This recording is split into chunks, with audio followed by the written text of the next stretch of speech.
नमस्कार दोस्तों, एक बार और आपका स्वागत है हमारे YouTube चैनल मिस्टिकल स्टोरी में। दोस्तों, आज का जो प्रसंग है बड़ा ही ज्ञानवर्धक, बड़ा ही मोटिवेशनल है। प्यारे दोस्तों, एक मोर ने बताया कि औरत सबसे बड़ा धोखा किस समय पर देती है और किन जगहों पर देती है। दोस्तों, इससे पहले कि आप हमारे चैनल पर पहली बार आए हैं तो चैनल को सब्सक्राइब करें, बेल आइकन को प्रेस करें और कमेंट करके बताएं ताकि हर आने वाले वीडियो का नोटिफिकेशन सबसे पहले आपको मिले और आप उन वीडियो का फायदा उठा सकें। चलिए शुरू करते हैं आज की ये प्यारी सी कहानी। ये प्यारा सा वीडियो बहुत समय पहले की बात है। एक जंगल में एक वटवृक्ष के नीचे एक मोर और मोरनी का जोड़ा रहा करता था। उन मोर और मोरनी के दिलों में बहुत प्रेम था। बहुत समय से वे आपस में मिलजुल कर रहते थे। उन दोनों में इतना प्रेम था कि दूर दूर तक उन दोनों की प्रेम की चर्चाएं हुआ करती थीं। दोस्तों, एक दिन की बात है, किसी विवाद को लेकर के मोर और मोरनी में आपस में बहस हो गई। और जब मोर और मोरनी में बहुत झगड़ा होने लगा तब मोर कहने लगा कि मोरनी, मैं जानता हूं कि संसार में सबसे बड़ा धोखा स्त्री किस समय देती है, किन स्थानों पर देती है और क्यों देती है। और इस संसार में सबसे बड़ी पापी और विश्वासघाती स्त्री होती है। इस तरह की बात सुन के वो मोरनी कहने लगी, क्या मतलब है? तुम यह कैसे कह सकते हो कि इस संसार में सबसे बड़ी पापी और विश्वासघाती स्त्री होती है और वह किस समय पर धोखा देती है? यह सरासर झूठ है। औरत कभी किसी को धोखा नहीं देती। प्यारे दोस्तों, इस तरह से मोर और मोरनी में लड़ाई बढ़ती चली जाती है।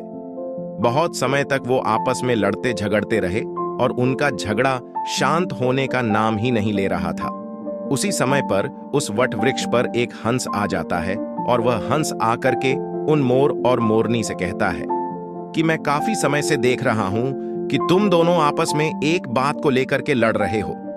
अगर तुम दोनों इस समस्या का हल नहीं निकाल पा रहे हो, अगर तुम दोनों इस प्रश्न का उत्तर नहीं दे पा रहे हो, तो क्यों न तुम कैलाश पर्वत पर चले जाओ।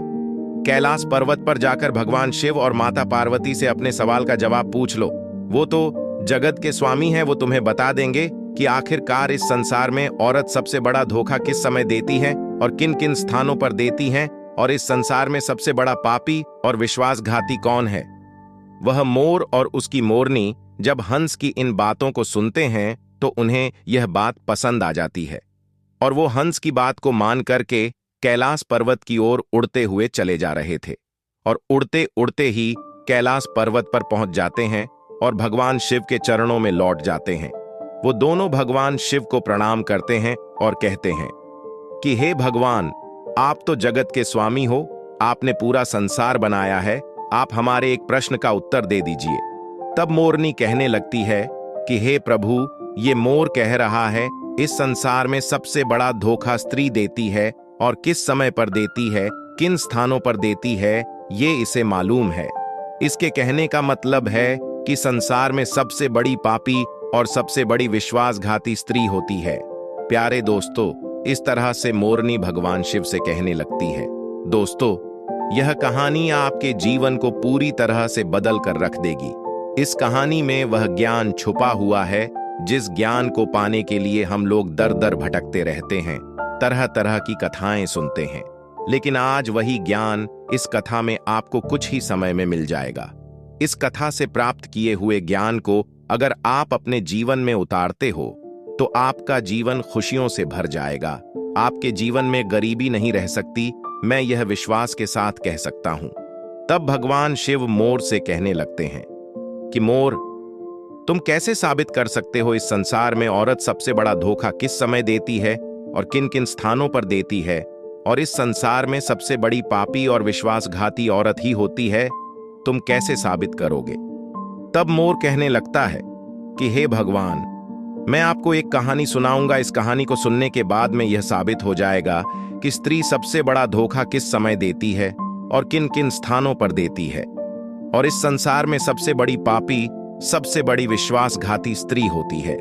तब भगवान शिव कहते हैं कि ठीक है मोर, तुम कहानी सुनाओ, मैं तुम्हारी कहानी को पूरे गौर से सुनूंगा और फिर उसी से साबित होगा कि आखिरकार तुम सच बोल रहे हो या झूठ बोल रहे हो।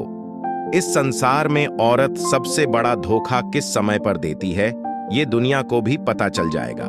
वो मोर कहानी शुरू करने ही वाला था कि तभी वहां पर माता पार्वती आ जाती है और वह कहती है कि हे प्रभु, मैं भी कहानी सुनना चाहती हूं। मैं भी ये देखना चाहती हूं कि आखिरकार स्त्री अपने पुरुष को सबसे बड़ा धोखा किस समय पर देती है। मैं भी ये जानना चाहती हूं कि आखिरकार इस संसार में सबसे बड़ा पापी और विश्वासघाती कौन होता है, वो पुरुष होता है या स्त्री होती है, और किन कारणों से होते हैं। इस तरह से माता पार्वती भी कहानी को सुनने लगती है। तब वह मोर भगवान शिव को साक्षी मानकर कहानी सुनाने लगता है। कहने लगता है कि हे प्रभु, एक राज्य में एक उग्रसेन नाम का राजा राज करता था। उस राजा के 4 बेटे थे और उसके चारों बेटे बहुत ही ज्यादा बहादुर और बड़े ही प्रतापी थे। लेकिन प्रभु, सबसे बड़ा बेटा, जिसका नाम विश्वजीत था, वह ना केवल प्रतापी था बल्कि दिखने में भी बहुत ही सुंदर था। उसके सबसे बड़े बेटे विश्वजीत की पत्नी रत्नावती थी, जो देखने में बड़ी ही सुंदर और बड़ी ही रूपवान थी। वो अपने आगे किसी दूसरी स्त्री को सुंदर नहीं मानती थी। एक दिन की बात है, राजा उग्रसेन ने अपने बेटे विश्वजीत के लिए किसी बात पर नाराज होकर के अपने राज्य से उसे निकाल देने का आदेश दे दिया। दोस्तों, राजा की ऐसी बातों को सुनकर सभी इस बात को लेकर बड़े ही चिंतित हो गए। उसके बाद विश्वजीत अपने महल में आ गया और अपने महल में जाकर कि वह बड़ा ही हताश और निराश हो गया।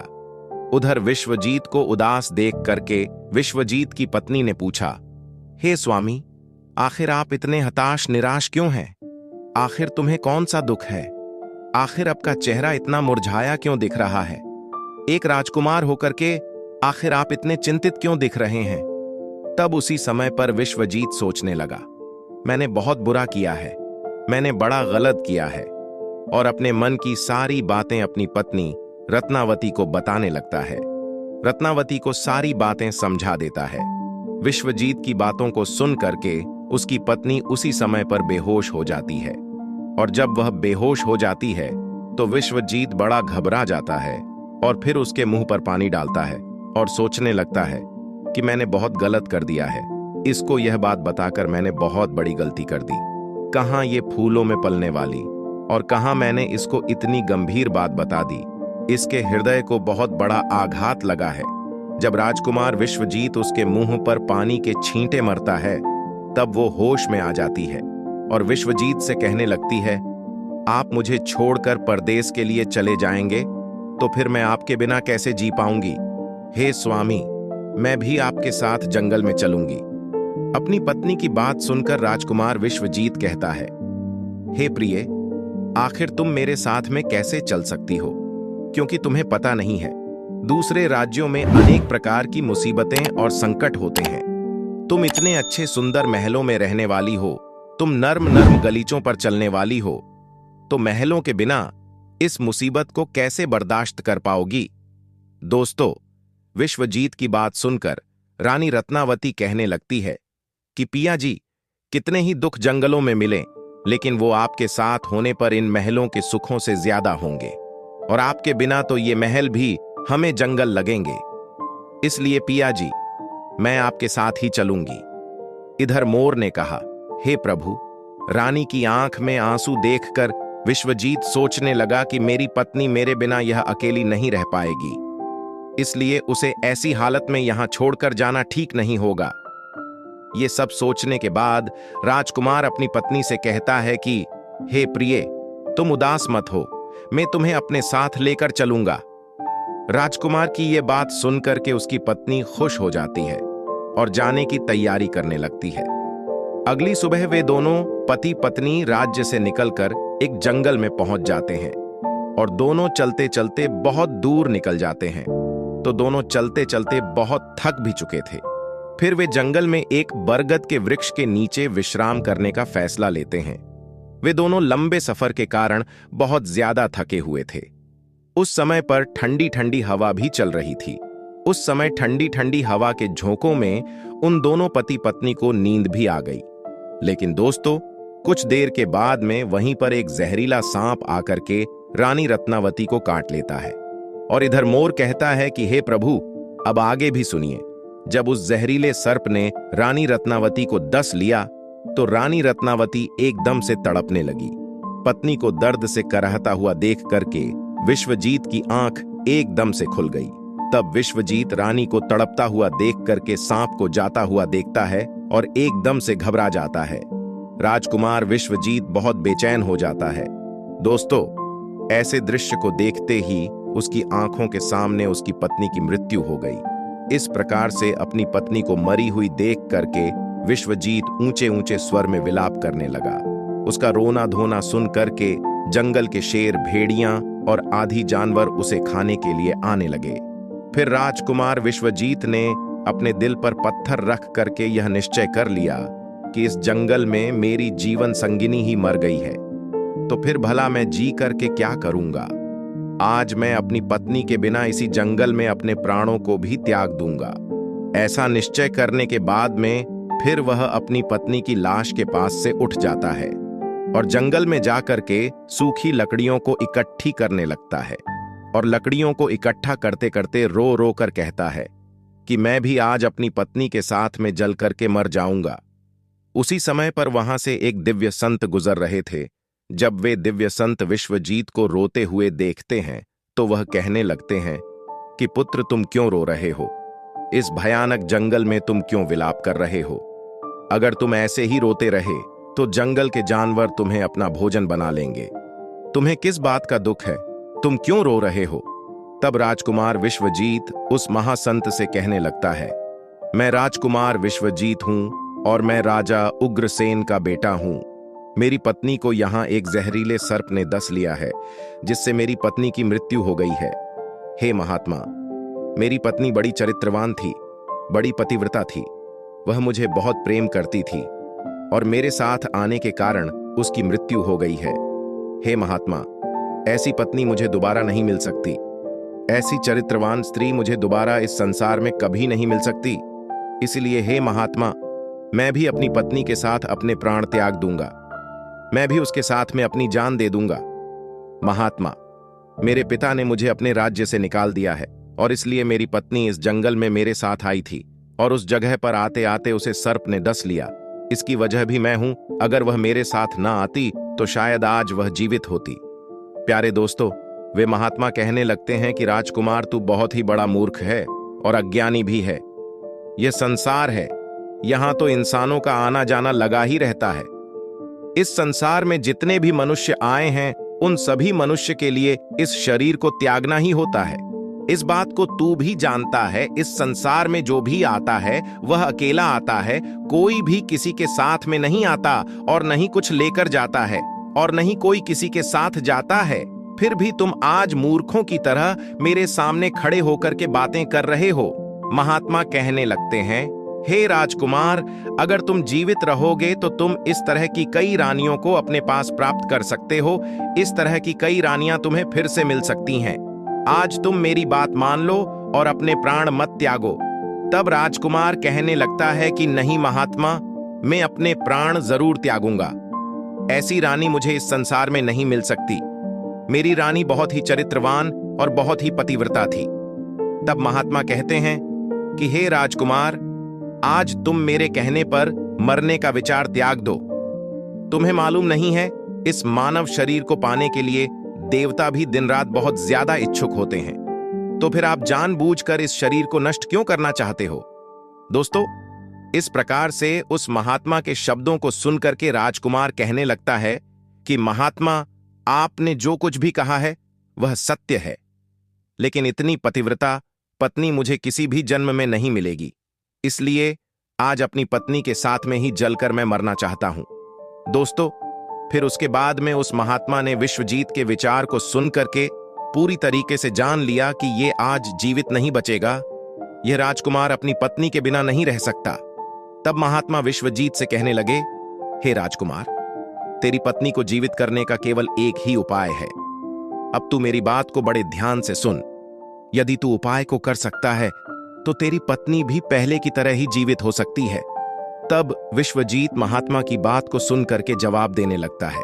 कहता है, महात्मा, आप जो कुछ भी कहेंगे वह सब कुछ करने के लिए मैं तैयार हूं।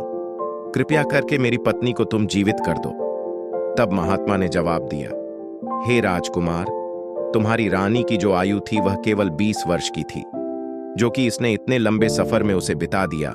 इसके बदले तेरी जो उम्र है वह 70 वर्ष की है। इसमें अभी तेरी आयु भी 30 वर्ष बीत चुकी है। तेरे जीवन में भी अभी 40 वर्ष बाकी है, यानी तेरे पास 40 साल जीने का मौका है। यदि तू अपनी पत्नी को आधी उम्र समर्पण कर देता है तो तुम दोनों की उम्र एक समान हो जाएगी। अगर तुम इस बात पर राजी हो तो तुम्हारी पत्नी जल्दी ही जीवित हो जाएगी। प्यारे दोस्तों, इस तरीके से उस महात्मा की बात को सुन करके राजकुमार विश्वजीत कहने लगता है कि तुम्हारी बातों को मैं मानने के लिए तैयार हूं।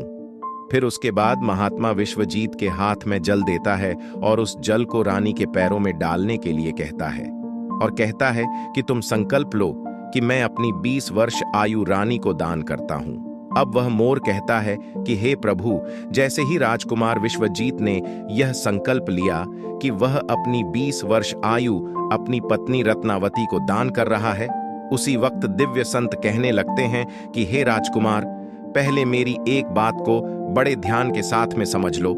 इसमें तुम्हें गुप्त रहस्य भी मिलेगा जिसे समझना और जानना बहुत जरूरी है। अभी तो तुझे अपनी पत्नी की आवश्यकता है, तुम जल को डाल के उसे बचा सकते हो, लेकिन भविष्य में यदि तुम्हें अपनी पत्नी की आवश्यकता नहीं पड़ती है तो अभी कुछ नहीं बिगड़ा है, तुम अपने संकल्प को वापस ले सकते हो। और जब तुम उस संकल्प को वापस ले लेते हो तो उसी पल से तुम्हारी पत्नी की मौत हो जाएगी, उसी पल इसकी मृत्यु निश्चित है। परंतु राजकुमार, एक बात को तुम हमेशा याद रखना, इस संकल्प को वापस लेने की बात अपनी रानी से कभी मत कहना, नहीं तो तुम अपने संकल्प को वापस नहीं ले सकोगे। वे महात्मा कहते हैं कि हमेशा याद रखना, मनुष्य को जीवन में कुछ बातें छुपा करके रखनी चाहिए, क्योंकि कभी कभी ये बातें कुछ काम आ सकती हैं। प्यारे दोस्तों, फिर तो ऐसा कहकर राजकुमार विश्वजीत ने अपनी पत्नी को 20 वर्ष आयु दान दे दी। राजकुमारी रत्नावती वहां पर उठकर बैठ गई। उधर वह महात्मा वहां से अदृश्य हो गए। उसी पल राजकुमार विश्वजीत अपनी पत्नी से कहता है कि हे प्रिय, आप तो सो गई थी, मैंने आपको नहीं जगाया। फिर उसके बाद में विश्वजीत अपनी पत्नी से कहने लगा, तुम बहुत ज्यादा थकी हुई थी, इसीलिए मैंने तुम्हें नहीं जगाया। इधर मोर कहने लगता है कि हे प्रभु, इस प्रकार से राजकुमार विश्वजीत ने अपनी पत्नी से ये सारी बातें छुपा ली कि सर्प ने तुम्हें काट लिया था और तुम मर गई थी। इन बातों को विश्वजीत ने अपनी पत्नी से गुप्त ही रखा। इधर वह मोर कहने लगता है कि फिर वहां से विश्वजीत अपनी पत्नी को लेकर के आगे बढ़ जाता है और कई दिनों के बाद उसने बहुत ही सुंदर स्थान को देखा। वहां पर एक फकीर की कुटिया बनी हुई थी। वहां पर वह पहुंच गए तो वहां पर उन्होंने देखा कि एक सुंदर सा फकीर वहां पर बैठा हुआ हुक्का पी रहा है और इधर दोनों पति पत्नी बहुत ज्यादा थके हुए थे, इसलिए वे दोनों उस फकीर के पास में जाकर के बैठ गए। उस समय विश्वजीत ने अपनी पत्नी रत्नावती से कहा कि हे प्रिय, मुझे बहुत तेजी से प्यास लग रही है और प्यास की वजह से मेरा गला भी सूख रहा है। कुएं पर चलकर के पानी पीकर आते हैं। यदि तुमको भी प्यास लगी हो तो हम जाकर के तुम्हारे लिए भी पानी की व्यवस्था कर लाते हैं। तब वह मोर कहने लगता है कि हे प्रभु, राजकुमार विश्वजीत की बात को सुनकर के वह रानी कहने लगती है कि पियाजी, मुझे तो प्यास नहीं लगी है, आप जाइए पानी पी करके फिर मेरे पास वापस आ जाए। इसके बाद में पत्नी के जवाब को सुनकर के राजकुमार विश्वजीत एक लंबी सी रस्सी हाथ में लेकर के कुएं की ओर बढ़ने लगा। इधर राजकुमार विश्वजीत कुएं पर पानी पीने के लिए पहुंच गया तो उसी समय पर क्या हुआ, राजकुमारी रत्नावती उस फकीर की तरफ देख रही थी। इधर रत्नावती उस फकीर की सुंदरता को देख करके उस पर मोहित हो जाती है। अब राजकुमारी रत्नावती उस फकीर से कहती है कि हे फकीर, आप तो यहाँ पर बड़ी खुशी से रहते हैं। तब वह फकीर कहने लगता है कि हे राजकुमारी, तुम भी यहाँ पर मेरे साथ बड़ी मौज से रह सकती हो। तब राजकुमारी रत्नावती कहने लगती है कि मैं रहना तो चाहती हूं, लेकिन मेरे साथ में मेरा पति है, मैं तुम्हारे साथ में कैसे रह सकती हूं। दोस्तों, रानी की ऐसी बात सुनकर के वह फकीर समझ जाता है कि रानी उस पर फिदा हो बैठी है। तब वह फकीर रत्नावती के साथ में प्रेम लीला करने लगता है। तो उसी समय पर फकीर ने रानी से कहा कि आज मैं तुम्हें एक ऐसा उपाय बताता हूं। तुम्हारा पति इस कुएं पर पानी पीने के लिए गया है, तुम अपने पति को जा करके उसी कुएं में धकेल देना। इसके बाद में जो भी होगा हम उसे देखेंगे। इधर मोर कहता है, फिर तो वो फकीर की बात सुन करके रत्नावती ने कहा, ठीक है, मैं ऐसा ही करूंगी। अब इतनी ही देर में राजकुमार विश्वजीत पानी पी करके अपनी पत्नी के पास में आ गया। तो उसी क्षण राजकुमारी रत्नावती भी कहने लगी कि पिया जी, मुझे भी बहुत तेजी से प्यास लग रही है। प्यास की वजह से मेरा भी गला सूख रहा है। तुम कुएं पर वापस चलकर मुझे भी पानी पिलाओ। तो उसी वक्त पत्नी की बात को सुन करके राजकुमार विश्वजीत कहने लगा कि प्रिय, मैंने तुमसे जाने से पहले ही पूछा था और तुमने पानी पीने को मना कर दिया था। यदि तुम्हें प्यास लगी है तो मैं अभी कुएं पर जाकर के तुम्हारे लिए पानी का प्रबंध करके आता हूं। पत्नी से इतनी बातचीत करने के बाद में राजकुमार विश्वजीत जो था वो अपनी पत्नी के प्रेम में बहुत बुरी तरह पागल था। आखिर उसको ये कहाँ मालूम था कि मेरी ही पत्नी मेरे ही प्राण लेने के लिए मेरे पीछे पीछे आ रही है। दोस्तों, हमारे विद्वानों ने सच कहा है, स्त्रियों के प्रिय चरित्र को देवता भी नहीं समझ पाए तो आखिर मानव क्या चीज है। स्त्रियों के जाल में अच्छे से अच्छे, बड़े से बड़े बुद्धिमान भी फंस जाते हैं।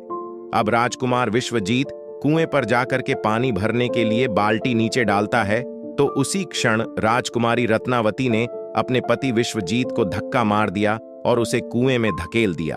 और ऐसा करने बाद में खुद लौट कर करके उस फकीर के पास में पहुंच जाती है और वह फकीर उस रानी को अपने साथ में लेकर के एक राज्य में जाकर के रहने लगता है। वहां पर वह दोनों ही बड़ी हंसी खुशी के साथ में प्रेम पूर्वक रहने लगते हैं। उस फकीर ने उस रानी रत्नावती को बहुत ही अच्छा सा नृत्य करना सिखा दिया। अब तो वो रानी जो थी बहुत ही बड़ी नृत्यांगना बन गई, नगर में नाचने के मामले में सबसे ज्यादा प्रसिद्ध हो गई। इस तरीके से रानी के नृत्य रूप के कारण उस फकीर के पास में लाखों करोड़ों रुपए बन गए। अब तो रानी जो थी उस फकीर के पास में बड़ी ऐशो आराम से मस्ती के साथ में रहने लगी। जिस समय रानी ने अपने पति विश्वजीत को उस कुएं में धकेल दिया था, तब सहयोग से उस समय कुएं पर एक जंजीर कुएं में लटकी हुई थी। विश्वजीत ने कुएं में गिरते समय उस जंजीर को पकड़ लिया था और उस जंजीर को पकड़ करके लटका हुआ था। अब तो विश्वजीत उस कुएं में भगवान को याद करके सोचने लगा, हे प्रभु, क्या यही मेरे प्यार की सजा है। अब कुछ देर बाद में बंजारों की एक टोली वहां पर आ गई। उन बंजारों के झुंड में से एक बंजारा अपनी बाल्टी लेकर के उस कुएं की ओर बढ़ने लगा तो कुएं के नजदीक करके उसने अपनी बाल्टी उस कुएं में पानी भरने के लिए डाल दी। तब उसी समय पर विश्वजीत ने उस बाल्टी को अपने हाथों से पकड़ लिया। अब तो बंजारा इस दृश्य को देख करके एकदम से चौंक गया और उसने पूछा, हे भाई, आखिर तुम कौन हो। तब राजकुमार विश्वजीत ने जवाब दिया, भाई, मैं बड़ी मुसीबत का मारा हूं, कृपया करके मुझे यहां से निकालो और मेरी जान को बचा लो। यदि आज तुमने मेरी जान बचाई तो मैं तुम्हारा एहसान पूरी जिंदगी भर नहीं भूलूंगा। अब तो ऐसा कह करके राजकुमार विश्वजीत उस बंजारे से प्रार्थना करने लगा, किंतु राजकुमार विश्वजीत की इस दुख और पीड़ा को देख करके उस बंजारा के मन में दया आ जाती है और वो सोचने लगा कि इंसान ही इंसान के काम आता है। और उसने विश्वजीत को उस कुएं से बाहर निकाल लिया और पूछा कि हे भाई, आखिर तुम कौन हो, आखिर तुम उस कुएं में कैसे गिर गए, मुझे अपना वृत्तांत बताओ। तब विश्वजीत ने जवाब दिया, हे भाई, मैं किस मुंह से अपना हाल आपको बताऊं। जो घटनाएं, जो मुसीबतें मेरे साथ में घटी हैं, भगवान न करे इस प्रकार की मुसीबतें फिर किसी के साथ में घटे। फिर विश्वजीत ने जवाब दिया, हे भाई, यदि तुम मुझसे इन बातों को जानना ही चाहते हो, मेरी परेशानी को जानना ही चाहते हो, तो सुनो, मैं आपको अपना कथन सुनाता हूं, अपनी आप बीती आपको सुनाता हूं। मैं एक राजकुमार हूं। मेरे पिता ने किसी कारण से मुझे अपने राज्य से निकाल दिया है, इसलिए मैं अपनी धर्म पत्नी के साथ इस जंगल में पहुंच गया और मेरी पत्नी और मैं एक दूसरे से बहुत ज्यादा प्रेम करते थे। तब उसी समय पर जंगल में एक सर्प ने मेरी पत्नी को काट लिया था। इससे मेरी पत्नी की मृत्यु हो चुकी थी। मैं उस जंगल में अपनी पत्नी के साथ अपने प्राणों के लिए त्यागने जा रहा था। तब एक महात्मा ने मुझ पर दया की और मेरी 40 वर्ष की आयु में से 20 वर्ष मेरी पत्नी को दान दे करके उसे जीवित कर दिया। फिर हम वहां से आगे के लिए बढ़ गए। अब कुछ दिनों के बाद में हम एक स्थान पर पहुंच गए जहां पर एक फकीर का झोपड़ी थी। वहां पर मुझे बहुत तेज प्यास लगी। मैं पानी पीने के लिए कुएं पर चला गया। जब मैं वापस आया तो मेरी पत्नी ने कहा कि उसे भी प्यास लगी है और मुझे भी साथ लेकर के कुएं पर पानी पिला लाओ। और इसी तरीके से तय करके मेरी पत्नी मेरे साथ साथ उस कुएं पर पहुंची। मैं उस कुएं से पानी निकाल रहा था तो मेरी पत्नी ने मुझे पीछे से धक्का दे दिया। कुएं में लटकती हुई जंजीर मेरे हाथों में आ गई, जिससे मैं कुएं में डूबने से बच गया। और फिर जब आप आ गए तो मैंने आपको आवाज दी, जिसके बाद आपने मुझे कुएं से निकाल लिया। अब इधर मोर कहने लगता है कि हे प्रभु, इस प्रकार से राजकुमार विश्वजीत ने बड़े उदास मन से अपनी आप बीती उस बंजारे को सुना दिया। और फिर अपना कथन सुनाने के बाद में राजकुमार विश्वजीत एकदम से चुप हो गया।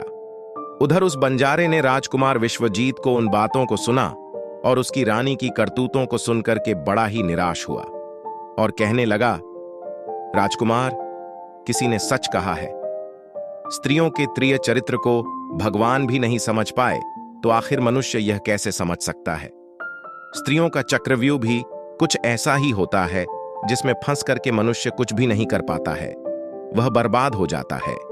ऐसा कहने के बाद में उस बंजारे ने विश्वजीत के सिर पर हाथ घुमाया और कहने लगा, हे भाई, तुम चिंता मत करो, भगवान बड़े ही दयालु होते हैं, वे तुम्हारी सहायता जरूर ही करेंगे। वह राजकुमार जो था उसी राज्य में जा पहुंचा जहां पर उसकी पत्नी रत्नावती और वह फकीर रह रहा था। उस राज्य को देख करके विश्वजीत बंजारे से कहने लगा, हे भाई, मेरी इच्छा है कि मैं कुछ दिन इस राज्य में रहूं। तब बंजारे ने जवाब दिया, मित्र, तुम जब तक चाहते हो रह सकते हो, मुझे कोई परेशानी नहीं है। फिर उसके बाद में राजकुमार विश्वजीत भूखा था। उस बंजारे से आज्ञा लेकर के राज्य में घूमने के लिए आया। कुछ दिनों बाद राजकुमार की मेहनत और परिश्रम को देख करके उस राज्य के बड़े व्यापारी ने अपने यहां पर उसे नौकरी पर रख लिया। इस तरीके से राजकुमार विश्वजीत उस व्यापारी के यहां पर काम करना शुरू कर दिया और बड़ी मेहनत और लगन के साथ में अपने कर्तव्यों का निर्वहन करना शुरू कर दिया। राजकुमार की मेहनत को देख करके उस व्यापारी ने राजकुमार विश्वजीत को बड़ा ही सम्मान दिया और धीरे धीरे करके उस राजकुमार को अपने यहां काम का एक मुनीम बना लिया। अब वह मोर कहता है कि हे प्रभु, अब इस प्रकार से राजकुमार विश्वजीत के दिन बड़े हंसी खुशी के साथ में कटने लगे। अब एक दिन उसी नगर के राजा के यहां पर राजकुमार विश्वजीत की जो पत्नी थी, वह नृत्य कला का वहां पर प्रदर्शन करने के लिए प्रस्तुत हो रही थी। प्यारे दोस्तों, जब राजा के यहां पर राजकुमारी रत्नावती का नृत्य होने वाला था, तब राजा ने उस शहर के सभी बड़े से बड़े व्यापारियों को अपने यहां पर नृत्य देखने के लिए निमंत्रण दिया था। रत्नावती के नृत्य की प्रशंसा उस पूरे नगर में हो रही थी। पूरे राज्य में वह सबसे बड़ी नर्तकी और सबसे प्रसिद्ध भी बन चुकी थी।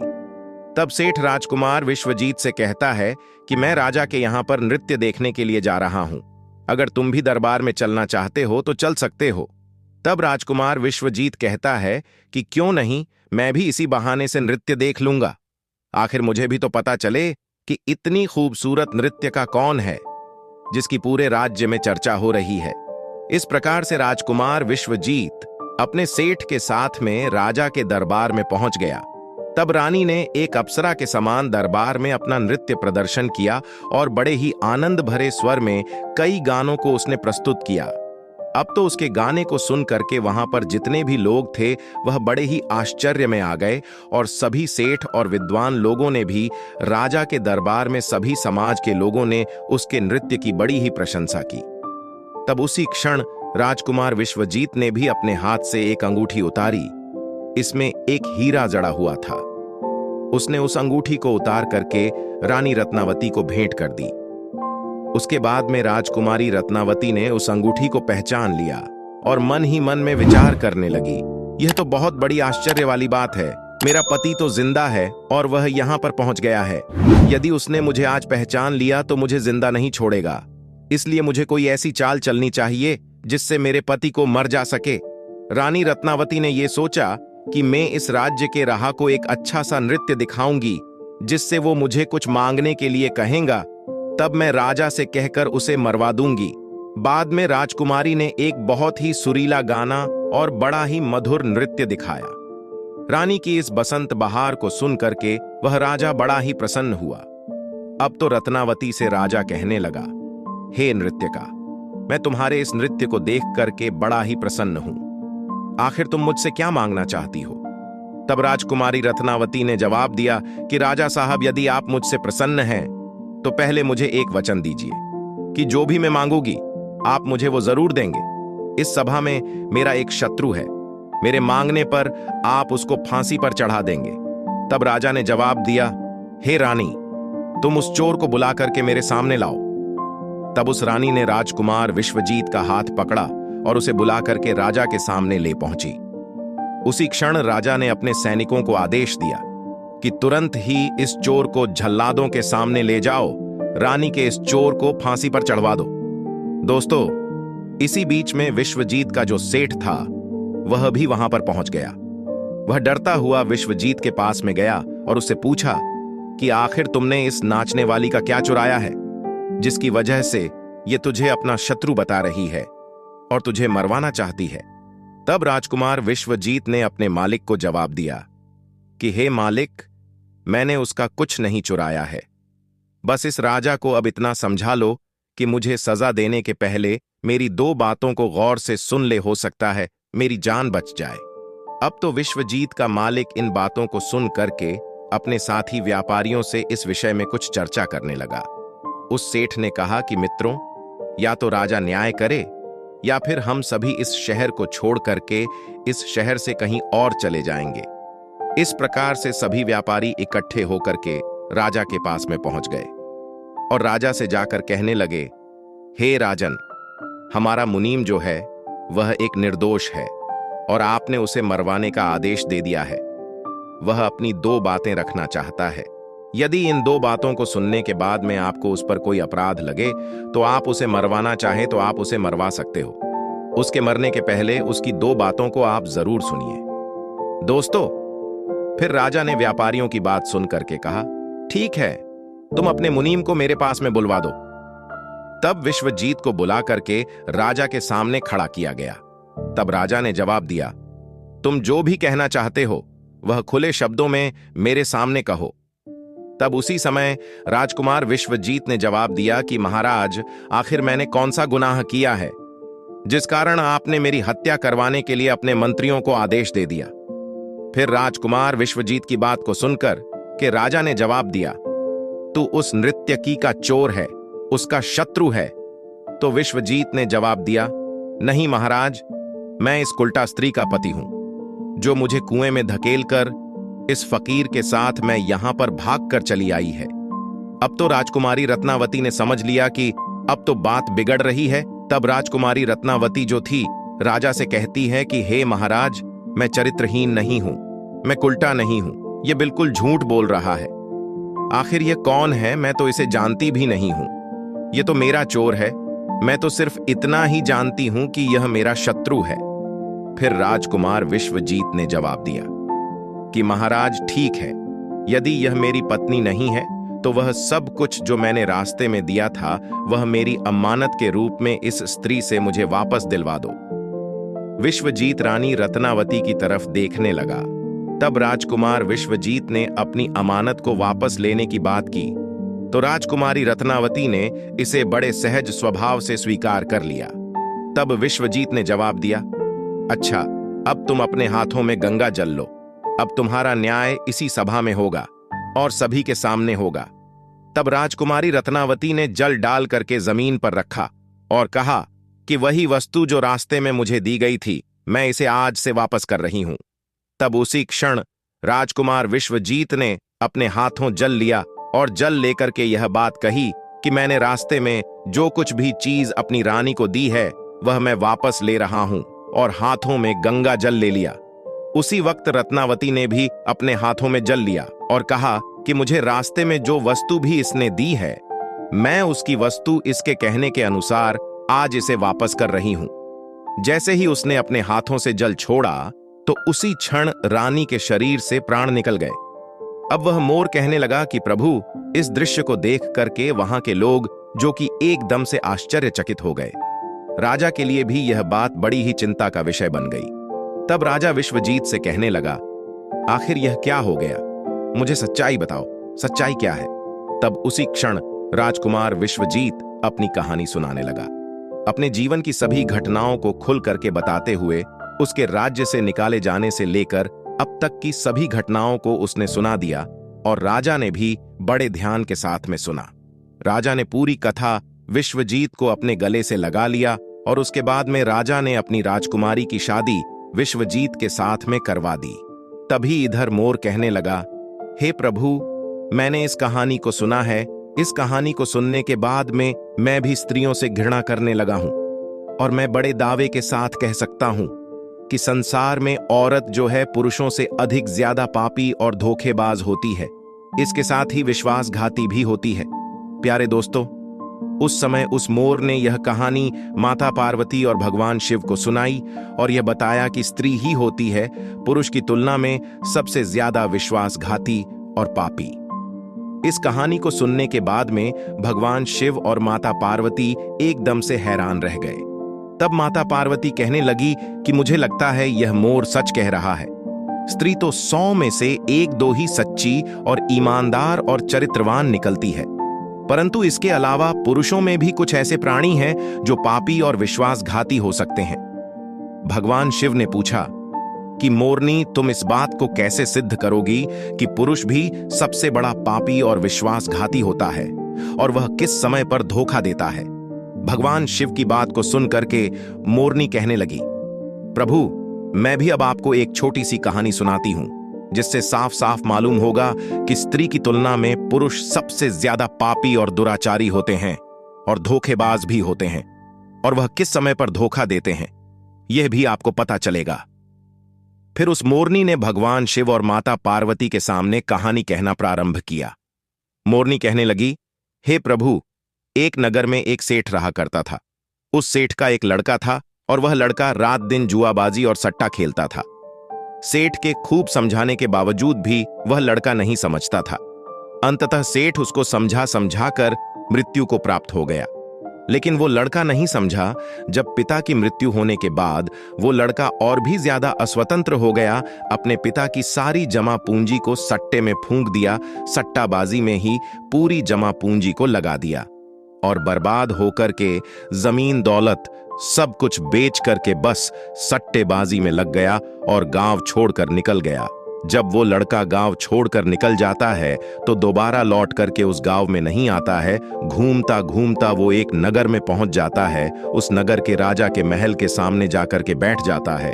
राजा उस लड़के को देखता है और देखने के बाद राजा सोचने लगता है कि ये लड़का बड़ा सुंदर है, हो सकता है या तो कोई सेठ का लड़का हो या किसी राजा का लड़का हो। राजा इसी बात को सोचकर उस लड़के को अपने पास बुलवाता है। सैनिक उस लड़के को राजा के पास लेकर के जाते हैं। राजा उस लड़के से पूछता है, भाई तुम कहां से आए हो? दिखने में बड़े सुंदर हो, सीधे साधे लगते हो। तुम कौन हो? कहां से आए हो? तुमको क्या परेशानी है? लड़का राजा से कहता है, वो राजा से कहता है, राजा साहब, मैं एक बहुत बड़ा व्यापारी हूं। रास्ते में कुछ गुंडों ने, कुछ लुटेरों ने मिलकर के मेरा सामान लूट लिया है और मैं यहां पहुंच गया हूं। उस लड़के की इतनी बात सुनकर राजा उस लड़के पर विश्वास कर लेता है। लड़का राजा से कहता है कि राजा साहब, मेरा सारा सामान लुटेरों ने लूट लिया है। मेरे पास कुछ भी नहीं है, खाने को भी मेरे पास कुछ भी नहीं बचा है। सब कुछ लुटेरों ने लूट लिया है। मुझे मेरे गांव जाने के लिए भी पैसे नहीं हैं। राजा उस लड़के की बात पर विश्वास कर लेता है। लड़का कहता है, यदि राजा साहब आप मेरी थोड़ी सी सहायता कर दें तो मैं अपने गांव तक जा सकता हूं और आपका बहुत ही भला होगा, आपकी बड़ी कृपा होगी। राजा लड़के के झांसे में आ जाता है। राजा सोचने लगता है कि लड़का व्यापारी है और बड़ा सुंदर भी है। उस राजा का कोई लड़का नहीं था, सिर्फ एक लड़की थी। वो राजा सोचने लगा कि मेरी मृत्यु के बाद मेरे राज्य को बड़े आराम से संभाल सकता है, क्योंकि लड़का सुंदर भी है और ज्ञानी भी है, बड़ा व्यापारी भी है। यही बात सोचकर वो सोचने लगता है कि क्यों ना मैं अपनी लड़की की शादी इस लड़के से करवा दूं और ये मेरा घर जमाई बन करके रह सकता है और आने वाले समय में ये मेरे राज्य को भी संभाल सकता है। यही सोचकर राजा उस लड़के से कहता है, बेटा, मैं अपनी पुत्री की शादी तुम्हारे साथ कर दूं तो तुम्हें कोई आपत्ति तो नहीं है? दोस्तों, लड़का यह बात को सुनकर मन ही मन में अंदर ही अंदर बड़ा खुश होने लगता है। लड़का राजा से कहता है, हाँ राजा साहब, मैं तैयार हूं। यदि आपका हुक्म है, आपका आदेश है, तो मैं कैसे मना कर सकता हूं। राजा अपनी पुत्री की शादी उस लड़के से करा देते हैं। काफी सारा धन, दौलत और दास दासियां देकर अपनी पुत्री को उस लड़के के साथ राजा विदा कर देते हैं। पर दोस्तों, जब लड़का राजा की पुत्री को लेकर के जाता है तो रास्ते में एक जंगल पड़ता है। उस जंगल में वो लड़का उस राजा की पुत्री से कहता है, देखो, अब तुम मेरी पत्नी हो और पत्नी का यह धर्म होता है कि वो पति की हर बात का पालन करे। लड़का कहता है, ये घना जंगल है और जंगल में लुटेरे ज्यादा होते हैं। इसी जंगल में लुटेरे मेरा सारा सामान लूट के ले गए थे, इसलिए आपने जितने भी गहने पहने रखे हैं वो सारे उतार कर मुझे दे दीजिए, वरना लुटेरे यहां से लूट करके ले जा सकते हैं। दोस्तों, पत्नी अपने पति पर विश्वास करती है और यह सदा से चला आ रहा है कि पत्नी अपने पति पर विश्वास करती है। वो पत्नी भी अपने पति पर पूर्ण विश्वास करती थी। तो वो कहती है, ठीक है जी, यदि आप कह रहे हैं तो मैं अपने सारे गहने उतार देती हूं। दोस्तों, वो लड़की अपने गहने उतार कर उसको दे देती है। वो लड़का सारे गहने अपनी कमर में बांध लेता है और राजा ने जितना भी धन दौलत दिया था उन सब को वो एक जगह इकट्ठा कर लेता है और रास्ते में आगे जाकर के वह विश्राम करने के लिए रुकते हैं। जब वह विश्राम करने के लिए रुकते हैं तो लड़का सभी दास दासियों को मार देता है और उस लड़की को पास ही में कुआं था, उस कुएं में धकेल देता है और वहां से सारा सामान लेकर के भाग जाता है। लड़का सोचता है कि सबको मार दिया है, पत्नी को भी कुएं में धकेल दिया है तो पत्नी भी खत्म हो जाएगी और अब मैं इन पैसों से बड़े आराम से अपना जीवन व्यतीत करूंगा, खूब जुआबाजी करूंगा, खूब सट्टा लगाऊंगा। यही सोच करके लड़का वहां से सारा सामान लेकर के भाग जाता है। प्रिय दर्शकों, लेकिन उस लड़के की पत्नी कुएं में खत्म नहीं हुई। उसने एक डाल को पकड़ लिया और जोर जोर से चिल्लाती रही कि मुझे कोई कुएं से बाहर निकालो। रास्ते में कुछ लोग जा रहे थे। उन लोगों ने उस लड़की की आवाज सुनी और उस लड़की को कुएं से बाहर निकाल लिया। लड़की वापस अपने राज्य में पिता के घर पहुंच जाती है। उस लड़की का पिता उस लड़की से पूछता है, और पुत्री, क्या हो गया, तुम वापस कैसे चली आई? वह लड़की कहती है, पिताश्री, रास्ते में हमें कुछ गुंडे मिल गए थे और गुंडों ने हमारे साथ ये दुर्व्यवहार किया, सभी दास दासियों को खत्म कर दिया और मुझे कुएं में धकेल दिया और मेरे पति का कोई पता नहीं है। दोस्तों, वह लड़की पातिव्रता थी, इसलिए उसने उस घटना के बारे में अपने पिता को नहीं बताया। कुछ समय के लिए वह लड़की अपने पिता के घर रहने लगी। कुछ समय निकलने के बाद वो लड़का फिर से उस राजा के द्वार पर आता है, अपने ससुर के राज्य में आता है। वह जितना भी धन लूट करके ले गया था उसने सब कुछ जुआबाजी, सट्टाबाजी में उड़ा दिया था। जब एक भी पैसा उसके पास नहीं बचा तो वह लड़का फिर से अपने ससुर के पास आता है। वह सोचने लगता है कि अपने ससुर से जाकर यह कहूंगा कि ससुर जी, आप नाना बनने वाले हैं। इस बात को सुनकर ससुर जी मुझे फिर से बहुत सारा धन देंगे और इस धन से मैं फिर से अय्याशी करूंगा। यही सोचकर वह लड़का फिर से उस राजा के द्वार पर आता है, लेकिन उस लड़के को द्वार पर ही उसकी पत्नी मिल जाती है। वह लड़की अपने पति को देखकर पहले तो थोड़ा गुस्सा होती है और बाद में अपने पति को बुलाकर कहती है, देखो जी, मैंने अपने पिता को ऐसी कोई बात नहीं बताई है। मैंने अपने पिता से यह कहा है कि हमें रास्ते में कुछ लुटेरों ने लूट लिया है और दास दासियों को मार दिया है और मुझे कुएं में धकेल दिया है और मेरे पति का कुछ पता नहीं है। यही बात आपको भी मेरे पिता से कहनी है। प्यारे दोस्तों, लड़का अपनी पत्नी की इस बात को सुनकर बड़ा खुश होता है। सोचने लगता है कि मेरी पत्नी तो वास्तविकता में पतिव्रता है, लेकिन कुत्ते की पूंछ को कितने वर्ष भी आप सीधा करके रखो, लेकिन वो टेढ़ी की टेढ़ी ही निकलती है। कुत्ते की पूंछ कभी भी सीधी नहीं हो सकती। इसी तरीके ऐसे यह लड़का भी कभी सीधा नहीं हो सकता। यह लड़का फिर से राजा के पास जाता है और पत्नी ने जो बात कही है वही बात राजा से कहता है। लड़के की बात पर राजा विश्वास कर लेता है। लड़का अपनी पत्नी से फिर से कहता है कि देखिए, मैं आपको लेने के लिए आया हूं। मुझे अपनी गलती का एहसास है।